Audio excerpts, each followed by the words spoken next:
When you are upset, your words and actions are like fire. They burn. Maybe you smolder in silence or you explode, but both burn. Even your thoughts in your head are burning. Jennifer sees a fire near her home. Would she pour gas on it? No. If she wanted to hurt somebody or someone else, yes, that's being triggered. So hang on, I'm going to talk about that later.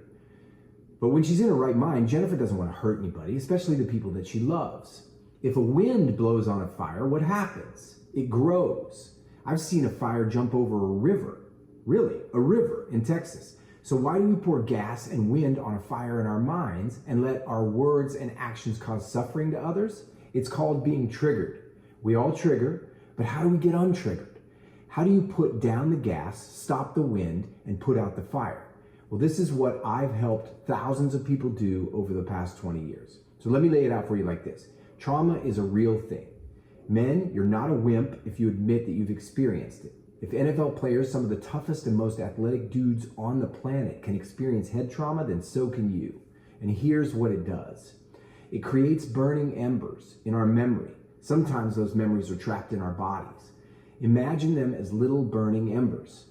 Many of us have hundreds of these little burning embers in our minds and our bodies, just from our life experience. So take Jason and Jennifer. They've got tons of burning embers.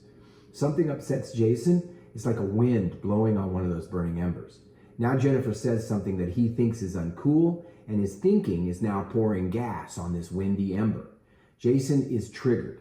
Now he's temporarily insane, because that's the definition of being triggered. He's temporarily insane. Jennifer no longer feels safe, and her fear is like gas on her burning embers. Jennifer triggers. Now we have two people who love each other and are both triggered. Now this is what my book, Safe in Your Own Skin, is all about. How do we de-escalate? How do we find the handle and process the trigger, which means neutralize the trauma and put out those burning embers once and for all, and get back to that loving connection where both Jennifer and Jason feel safe, secure, and fulfilled in their relationship, which is what we all want.